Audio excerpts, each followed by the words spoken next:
Hello everyone, welcome back to my channel mom Surat Preeti and मैं हूँ। बच्चे जब छोटे होते हैं, खासकर जब वो 6 महीने से छोटे होते हैं, तो आपने नोटिस किया होगा बच्चे या तो सोते हैं ज़्यादा टाइम या फिर सिर्फ रोते ही हैं। और हम पेरेंट्स होने के नाते कई बार घबरा जाते हैं कि यार हमारा बच्चा जैसे ही उठता है रोना क्यों स्टार्ट कर देता है। कई बार तो इतना रोता है कि उसे चुप कराना बहुत मुश्किल हो जाता है। एंड कई पेरेंट्स अगर फर्स्ट टाइम पेरेंट्स बने हैं तो इतना ज़्यादा डर जाते हैं। एंड परेशान होना आई थिंक बहुत नेचुरल भी है, खासकर अगर आप फर्स्ट टाइम पेरेंट्स बने हैं। आपको समझ ही नहीं आएगा कि आपका बच्चा इतना रो क्यों रहा है।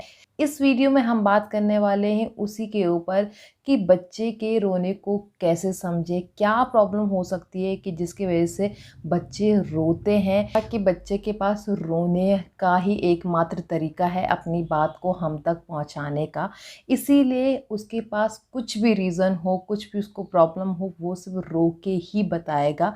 रोने के पीछे कुछ मुख्य कारण हो सकते हैं, उनमें से 7 कारण मैं आपको शेयर करने वाली हूँ कि ये 7 कारण हो सकते हैं जिसकी वजह से आपका बच्चा रो रहा है। फर्स्ट एंड द मोस्ट कारण है कि बच्चा भूख की वजह से रो रहा है। असल में हम लोग डिसाइड कर लेते हैं या फिर हम ही खुद बोलते हैं या फिर हमारे कई बार डॉक्टर्स बोलते हैं कि हमें अपने बच्चे को एवरी 2 घंटे के इंटरवल में दूध पिलाना चाहिए। लेकिन हम भूल जाते हैं कि हर बच्चे एक अलग प्रकार का होता है।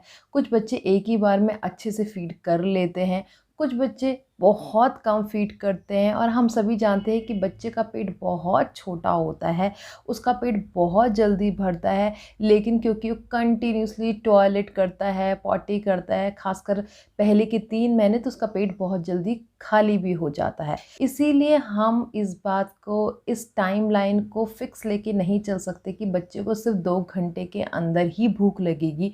अगर आपका बच्चा पहले भी रो रहा है तो सबसे पहले जो आपके माइंड में स्टिक होना चाहिए कि शायद आपके बच्चे को भूख ही लग रही है, तो सबसे पहले उठ के अपने बच्चे को दूध ही पिलाएं। हो सकता है कि आपका बच्चा वहीं पे रोना बंद कर दे और हो सकता है कि आपका बच्चा सिर्फ भूख की वजह से ही रो रहा है। सेकंड पॉइंट है कि बच्चे को हो सकता है नींद आ रही हो।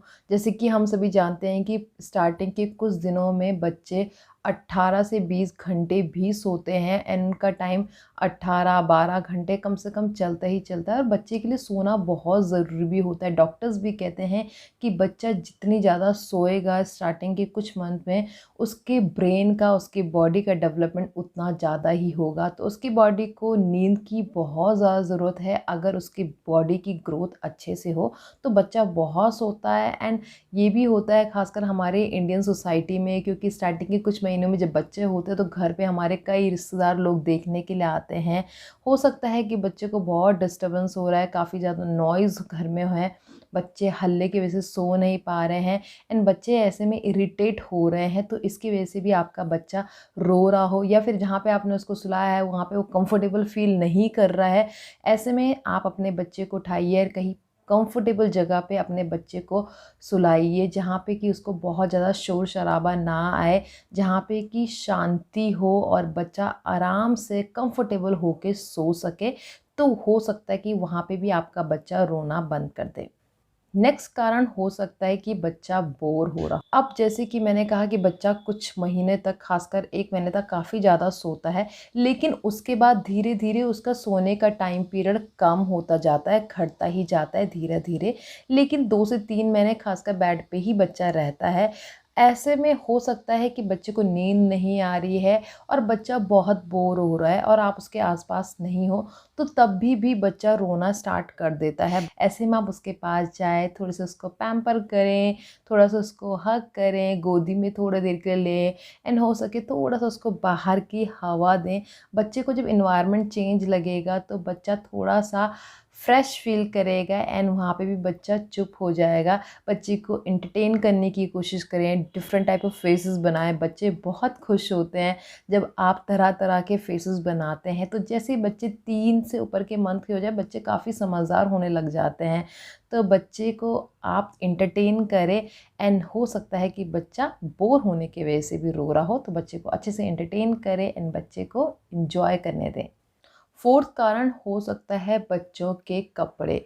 यस, बच्चों के कपड़े भी बच्चों के रोने का बहुत बड़ा कारण हो सकता है। हम लोग असल में क्या करते हैं कि हम बच्चों को हमें लगता है कि बच्चों को बहुत ठंड लग रही है तो हम उनको एक्स्ट्रा कपड़ों से रैप कर देते हैं या फिर उनको इतने टाइट कपड़े पहना देते हैं कि उनको हवा ना लगे। लेकिन हम यहाँ पे बहुत बड़ी गलती कर रहे हैं। बच्चे को भी कंफर्टेबल कपड़े चाहिए होते हैं एंड बच्चे को भी टेम्परेचर के हिसाब से ही कपड़े पहनाएं।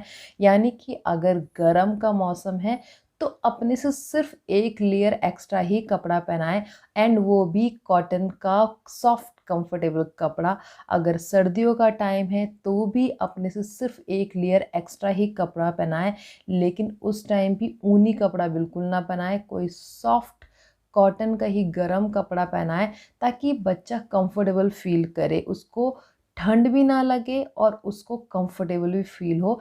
बहुत ज़्यादा एक्स्ट्रा कपड़े बच्चे को ना पहनाएं और ना ही कि बच्चे को बहुत कम कपड़े पहनाएं। पता चला आपने रूम में एसी खोल रखा है और बच्चे को एक सिंगल कपड़ा पहना रखा है, तो हो सकता है कि बच्चे को ठंड लगे, बच्चे को वो टेम्परेचर सूट ना हो, तो तभी भी बच्चा रो रहा हो। इसीलिए टेम्परेचर ज़रूर ध्यान दें, बच्चों के कपड़े ज़रूर नोटिस करें कि कहीं आपने उन बच्चों को बहुत ज़्यादा कपड़े तो नहीं पहना दिए हैं, कहीं कपड़ों की वजह से तो बच्चे नहीं रो रहा है। नेक्स्ट है डायपर चेक करें। हम सभी बहुत लकी हैं कि हमारे टाइम पीरियड में डायपर्स आ चुके हैं हमारी लाइफ को बहुत कंफर्टेबल बनाने के लिए।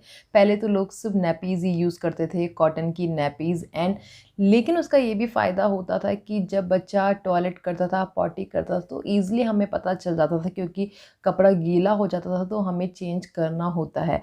लेकिन अब इसका एक नुकसान बच्चे को झेलना पड़ता है कि कई बार हम डायपर्स बच्चे को पहना देते हैं एंड एज आई सेड कि बच्चा बहुत टॉयलेट एंड पॉटी करता, खासकर स्टार्टिंग के कुछ दिन तक, कुछ मंथ तक, तो हम कई बार नोटिस करना भूल जाते हैं एंड पॉटी एंड टॉयलेट बहुत देर तक अगर डायपर पे रहे, बच्चे की बॉडी पे रहे, तो बच्चे को रैशेस होने स्टार्ट हो जाते हैं, इचिंग होनी स्टार्ट होती है। आपने नोटिस किया होगा कई बार रेड दाने आ जाते हैं जिससे कि बच्चे को बहुत पेन होता है, उससे बहुत दर्द होता है, तभी भी बच्चा बहुत रोता है। इसीलिए अगर आप अपने बच्चे को डायपर्स पहना रहे हैं तो ध्यान दें, पहले तो एवरी 2-3 घंटे में डायपर्स को चेंज कर दें एंड साथ ही पहनाने के बाद भी थोड़ी थोड़ी देर में चेक करते रहें कि कहीं आपके बच्चे ने पॉटी तो नहीं कर दी है। पॉटी वाले डायपर में आपका बच्चा बहुत देर तक नहीं रहना चाहिए, बहुत देर तक रहेगा तो चिड़चिड़ा होएगा और बहुत ज़्यादा रोएगा। नेक्स्ट है कि बच्चे के पेट में दर्द हो रहा हो। बच्चे के पेट में दर्द भी हो सकता है एंड उसका मेन रीज़न है कि गैस, बच्चे को गैस बहुत ज़्यादा बनती है एंड वो है दूध के वजह से।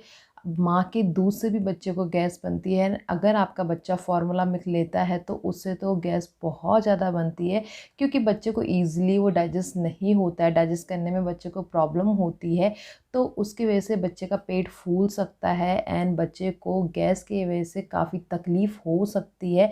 तो हो सकता है कि बच्चा इसकी वजह से ही रो रहा हो। इसके लिए आप कुछ घरेलू उपचार ही कर सकते हैं, इसके लिए आपको कोई मेडिकेशन देने की ज़रूरत नहीं है।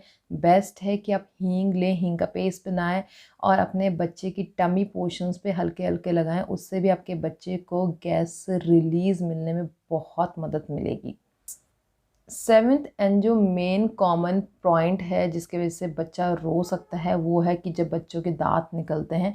जब बच्चों के दांत निकलते हैं तो कई बच्चों को लूज़ मोशन लगते हैं, उनका पेट चलना स्टार्ट हो जाता है एंड उसी टाइम पे कई बच्चों के दर्द भी बहुत ज़्यादा होता है। जनरली बच्चों को 6 से 7 मंथ के बीच में ही पहला दांत आता है और वो बहुत तकलीफ़ भी देता है। तो हो सकता है कि आपका बच्चा उसी वजह से रो रहा हो। उसके लिए आप अपने बच्चे के मसूड़ों में हल्के हाथों से अपनी उंगलियों से मालिश करें एंड हो सकता है कि इससे भी आपके बच्चे को आराम मिले। अगर बच्चे को बहुत तकलीफ़ हो रही है तो आप अपने डॉक्टर से कंसल्ट कर सकते हैं, लेकिन ये एक बहुत कॉमन प्रॉब्लम है जिसकी वजह से बच्चे बहुत रोते हैं। ये तो है 7 बहुत ही कॉमन रीज़न। जब अगर इन 7 रीज़न के बाद भी आपका बच्चा रो ही रहा है, इनमें से कोई भी 7 रीज़न आपको अपने बच्चे में नहीं दिख रहे हैं लेकिन फिर भी उसका रोना रुक नहीं रहा है, कंटिन्यूसली वो रो ही रहा है, तो तब हो सकता है कि कुछ सीरियस प्रॉब्लम हो, बच्चे को पेन हो रहा हो, कुछ सीरियस तकलीफ़ हो जो बच्चा नहीं बता पा रहा है और आपको समझ भी नहीं आ रहा है, तो उस केस में आप जल्द से जल्द अपने बच्चे को डॉक्टर के पास ले जाएँ एंड अपने डॉक्टर से कंसल्ट करें। आई होप आपको वीडियो यूज़फुल लगा होगा तो do not forget to like and subscribe my channel.